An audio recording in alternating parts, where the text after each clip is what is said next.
All right, so today we're going deep on Al Capone. Capone. Yeah, we know you like the true crime stuff, Mm-hmm. especially Capone, Yeah. but we're betting you probably haven't heard about this part of his story. Oh, really? Yeah, I mean, usually it's all Chicago, Right, Chicago, yeah. but this time, Yeah. get this, it's Philly. Philadelphia? We're going to look at his connections to Philadelphia. Wow. We've got like news articles, we've got historical timelines, even some travelogues. Interesting. So this is going to be a good one. Yeah, this is going to be a deep dive for sure. Yes. I'm excited. It's interesting because, we always think of Capone in Chicago, Right. but this time in Philly really gives us a new perspective, I think, on his life and, the whole era. Yeah, and all the myths that surround him, right? Exactly. We're going to really peel back the layers here, I think. Totally. Okay, so Yeah. let's set the stage a little bit. Okay. May 17th, 1929. Okay. So this is just a few months after the St. Valentine's Day Massacre, Mm. which, solidified his reputation as being super ruthless, Of course, yeah. even though he was never actually convicted for it. He was never convicted. But yeah, so picture this. Capone's getting arrested outside a movie theater Wow. in Philadelphia Can you believe that? for carrying a concealed weapon. Scarface going to the movies. I know, it's crazy, right? And then getting busted for a gun in his pocket. It's kind of ironic, isn't it, It really is. when you think about it? Yeah. You have this man suspected of, orchestrating this incredibly brutal gangland killing, Right. one of the most brutal in American history. Yeah, And he gets caught with a gun in his pocket. I know. Like, that's what does him in. Yeah, right. It's wild. But that's just like the tip of the iceberg. Oh, really? So some sources, like the Patriot News, Okay. they even suggested that Capone, maybe he staged the whole arrest. Staged his own arrest. Yeah, think about it. Why would he do that? So the St. Valentine's Day Massacre had just happened. Right. So things were really heating up for him. Yeah, he was public enemy number one at that point. Right. And so rival gangs, they're probably looking for revenge. Yeah, they're coming after him for sure. And so maybe he staged this whole thing to kind of lay low. Wow, that's a calculated move, right? Yeah. So he's kind of trading one kind of confinement for another. Out of the frying pan into the fire, right? Exactly. So it really shows how much pressure he was under. It makes you wonder, was he really at the top of his game? Yeah. Was he calling all the shots, or was he, Was he desperate? desperate? Yeah, looking for a way out. Yeah. Okay, so he gets himself arrested, or maybe he doesn't. Right. Either way, he ends up in this place called Eastern State Penitentiary Eastern State. in Philadelphia. What's that like? It's a pretty interesting place. I bet it's got a lot of history. Tons of history. So it was designed to be like this model for prison reform. Prison reform. Yeah, they had this really innovative radial floor plan, Oh, wow. and it really emphasized solitary confinement. Solitary confinement. That's Yeah, and even Charles Dickens. Charles Dickens. He visited it. What? Yeah, and believe it or not, Yeah. he criticized it for being too harsh. He did. I Dickens, the Christmas Carol guy. know, right? It's amazing. You think of him being in London, but he Huh. was over here checking out American prisons. Wow. So yeah, and today it's a museum, Okay. and it's a really popular spot for Halloween. Oh, they probably do like haunted houses and stuff. Yeah, they do haunted houses there. Wow. So can you imagine Capone's ghost wandering the halls? Oh yeah, so creepy. That'd be spooky. But okay, back to Capone. Okay. So he's in this infamous prison, right? Right. And I'm picturing like the typical prison cell. you know. Like dark and dingy. Yeah, was it as bad as everyone says? Well, that's where the story gets interesting. Okay. So some of the early reports about his cell, like in the public ledger, they described it as actually pretty lavish. What? Yeah. They're talking about fine furniture rugs, Yeah. a desk lamp. He even had a cabinet radio A radio. in prison. I thought the whole point of prison was like punishment. Right. You'd think so. So this sounds more like a hotel Yeah, it does. than a prison. So is this some kind of special treatment, or No. were they trying to like rehabilitate him with comfort back then? I don't know. Who knows? That's weird. But, later accounts, like the one from the Philadelphia Record, Okay. they kind of offered a more realistic perspective. They Yeah. said his cell was pretty average for the time, Yeah. with like a smoking stand being like the only notable thing, really.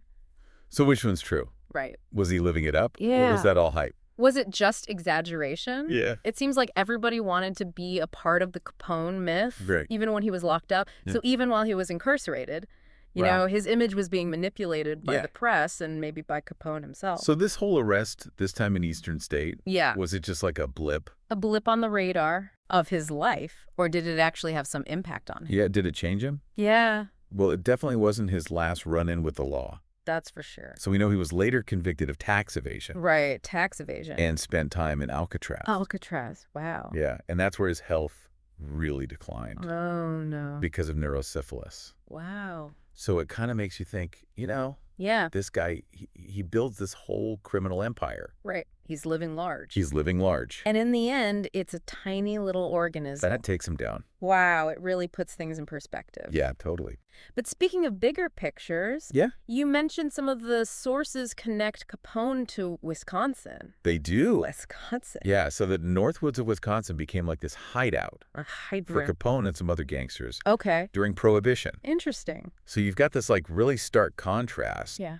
You know, the quiet natural beauty of the Northwoods. Right, beautiful Northwoods. Juxtaposed with, you know, violence and corruption. Yeah, what a change of scenery. I know. And what about this little Bohemia Lodge? Little Bohemia. I've heard about this. Yeah. It's like a gangster hotspot. It is. So Little Bohemia Lodge, it's in this remote location. Okay.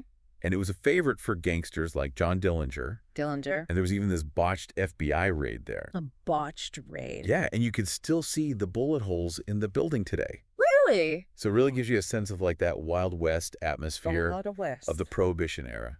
Wow. A botched FBI raid. That's incredible. It's a crazy story. It really makes you wonder, did the locals know? Yeah. Did they know about these gangsters? Hiding out in their backyard. Right. Were they turning a blind eye, or was it like an open secret? Yeah. What was going on there? Yeah. Well, this is where things get kind of complicated. Oh, really? So according to one of our sources, Wisconsin Public Radio, some residents actually welcomed the gangsters. Welcomed them? I know. Why would you welcome them? Yeah. That's crazy. You'd think they'd be terrified. You'd think so. But remember, this is during Prohibition. Right. Times were tough. Yeah. And these gangsters, they brought money into the local economy. That's true. They were, you know, frequenting businesses, tipping generously. Right. So for some people, the economic benefits kind of outweighed the moral concerns. Okay. So it was like this real moral gray area dealing with these guys. It makes you wonder what you would have done. I know, right? Back then. Would you welcome the money? Yeah. Would you be scared? Or would you be too afraid? Yeah, tough choices. Right. But one thing's for sure, you know, Capone's criminal empire, it couldn't last forever. Right. So, you know, we learned from one of our sources on history.com that Prohibition actually transformed these loosely knit gangs into like sophisticated, organized criminal enterprises. So Prohibition kind of created the monster. In a way, of organized crime. It was just too good of an opportunity to pass up. The demand for illegal alcohol was through the roof. Yeah. But even with all of his wealth and power, Capone's downfall really came from his inability to handle all that wealth and to stay ahead of the law. It's almost poetic, isn't it? It is. This man who built his fortune on illegal activities brought down by taxes. By taxes. Of all things. I know, right? So it just goes to show you no one is above the law. Not even Al Capone. Not even Al Capone. All right, so we've covered a lot of ground here. We have. From his arrest in Philly to his time in Eastern State to those connections in Wisconsin and this reminder that even the most powerful empires can crumble. Right, but there's still so much more to uncover. Oh, yeah, we're just getting started. We're just getting started. You know, it's amazing how one, like, seemingly minor event like Capone's arrest in Philly can open up so many different, you know, avenues of exploration. Right. It's like what we're seeing is that the real story of Capone is so much more complex than the gangster myth we often hear. Yeah, we've seen, you know, these glimpses of vulnerability, a bit of calculation, even a bit of humility during his time in Eastern State. Yeah. It's a far cry from, you know, that image of the ruthless, untouchable kingpin. Exactly. And as we delve deeper, you'll find that these contradictions are really what make Capone such a compelling figure. I agree. He's like a puzzle. Yeah. And we're trying to piece together the man behind the myth. So speaking of puzzles, I've been wondering, like, how did Capone, the son of Italian immigrants, rise to become such a powerful figure in the American underworld? That's a great question. Like, what were the circumstances that allowed for someone like him to thrive? Well, that takes us right to the heart of the Prohibition era. Okay. So you see the 18th Amendment, Yeah. which outlawed the production and sale of alcohol. Right. It created this massive void. Okay. And like any void, someone was bound to fill it. So it wasn't just Capone No. who saw this opportunity? No, there were others. Okay. Ready to jump into this illegal market. So this is where the concept of organized crime really takes shape. Exactly. So before Prohibition, you had gangs, mostly operating within their own neighborhoods. Right. Focusing on things like extortion and gambling. Yeah, the typical stuff. But Prohibition changed everything. It really did. The sheer scale of bootlegging, right. It required a whole new level of sophistication. Yeah. Like a different kind of network. For sure. So it wasn't just about muscle anymore. No. These gangsters had to become businessmen. Precisely. Wow. Think logistics, distribution partnerships. They had to negotiate territories, manage finances, even bribe officials. Oh, wow. It was a whole new level of criminal enterprise. So Capone, with his ruthlessness and knack for building alliances, he really thrived in this new world. He did. He was a natural... So he was a ruthless gangster, a shrewd businessman, and now we're seeing him as like a master network. A master network, It's like each layer we peel back, it reveals something new. It does. And surprising about Capone. It really does. And that's what makes this so engaging. I know. Right? We're not just, regurgitating facts. Right. We're really trying to understand the man behind the myth. Right. Now, we know Capone built this empire. Yeah. He raked in millions from bootlegging. He did. But how did it all come crashing down? Yeah, how did he end up in Alcatraz? Yeah. Well, we know he was convicted of tax evasion. Tax evasion, right. It seems almost ironic. It does. That a man who built his fortune on illegal activities was brought down by something as mundane as taxes. I know. Like, of all things. Yeah. Taxes was taxes. Well, that was the genius of Elliot Ness and the Untouchables. They knew that going after Capone directly for his violent crimes would be nearly impossible. Yeah. So they focus on his finances. Okay. The one area where even the most ruthless gangsters are vulnerable. It's that classic follow the money. Exactly. Follow the money. And it proved to be Capone's undoing. Wow. He was convicted in 1931 and sentenced to 11 years in federal prison. Wow. So it was a symbolic victory for law enforcement and a sign that, even the most powerful criminal empires were not above the law. So from the heights of power to the depths of Alcatraz. Yeah. Quite a dramatic fall from grace. It is, and it's a reminder that the allure of wealth and power, especially when it's built on a foundation of illegal activities, can be fleeting. Yeah. But even in Alcatraz, Capone remained a figure of fascination. He did. Didn't he? There are so many stories about his time there, about his declining health, about his attempts to, maintain some semblance of control. Right. Even within the confines of prison. It's like that whole thing with his cell in Eastern State. Right. Those stories that blur the lines between fact and fiction. Yeah, exactly. It seems that even as his physical power waned, his ability to capture the public imagination just grew stronger.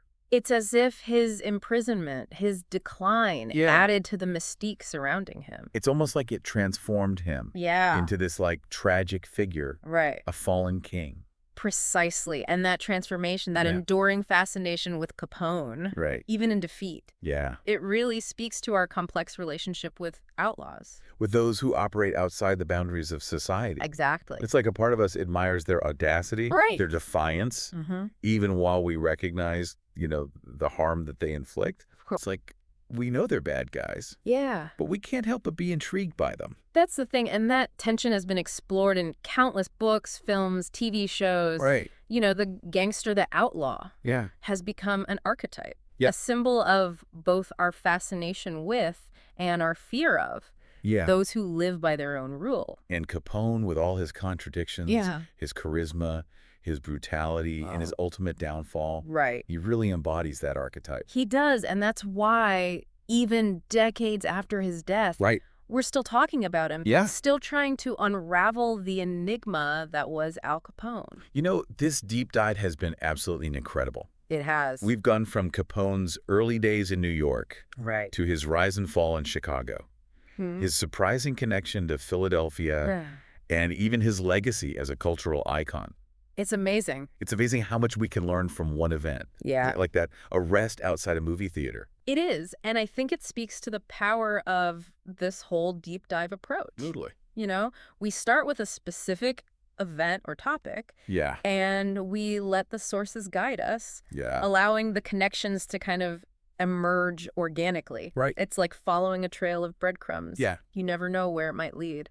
But before we wrap things up, I have to ask. Yeah. What stands out to you about all of this? That's a good question. What's the one thing Yeah. you think our listeners should take away from this deep dive? Honestly, for me, it's the realization that even the most notorious figures in history, people like Al Capone, weren't just one-dimensional villains. They were products of their time, shaped by circumstances, the choices they made, and the systems they both exploited, and were ultimately brought down by... It's a reminder that history isn't black and white. Exactly. It's full of gray areas, complex characters, and stories that challenge our assumptions and make us think critically about the world around us. It does, and I think that's a valuable lesson for anyone. Totally. Whether they're into history, true crime, or just trying to understand the human condition a little better. Well said. I couldn't agree more. Thanks. And for you listening, we encourage you to check out the sources that we talked about today. Yes, definitely. There's so much more to discover. Yeah. So many more stories waiting to be unearthed. Exactly. You might even find yourself on your own deep dive, uncovering hidden connections and gaining new perspectives on the world around you. I like that. But for now, let's shift gears a bit. Okay. If Capone hadn't been arrested in Philadelphia, if that hadn't happened, would his story have unfolded differently? I don't know. Would he have become as infamous? Right. Or was his fate, in a way, already sealed by the choices he'd made? Yeah. It's a question worth pondering. It is. A reminder that history is woven from threads of chance, choice, and consequence. It makes you wonder about the ripple effects. Yeah. Of seemingly small events. I know. Like how one twist of fate can change the course of history. And speaking of ripple effects, we haven't even touched on the broader context of Capone's rise. On the unintended consequences of Prohibition itself. You're right. That's a whole other layer to this story. Exactly. Let's dive into that. So we talked about Capone the man, Capone the myth. But what about the world he operated in? Right. You mentioned the unintended consequences of Prohibition. Yeah. So let's unpack that a little bit. Okay, so the Prohibition era, it was kind of a social experiment, and in a lot of ways it backfired. How so? Well, the 18th Amendment outlawed the production and sale of alcohol. Right.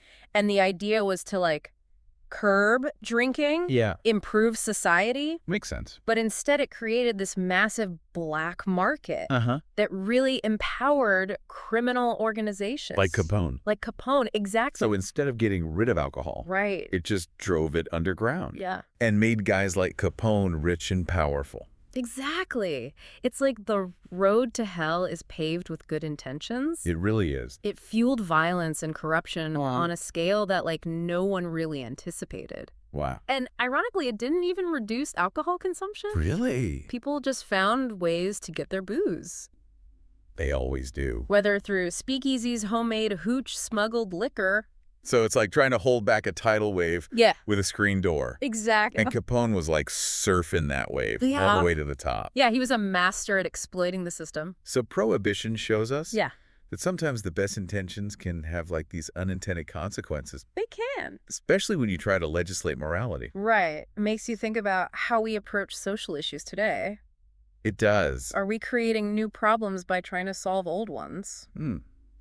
Are there better ways to address things like substance abuse or crime without driving them further underground? That's a good question. We've gone really deep on this one. We have. From a simple arrest in Philadelphia to this discussion about the nature of power, the unintended consequences of social policy, and the enduring fascination with outlaws. It's been quite a journey. It has been incredible how much we've uncovered. I agree. So before we wrap up, what's one thing you think our listeners should take away from this?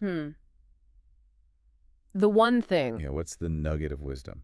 For me, it's the realization that history isn't just about dates and names. Okay. It's about people.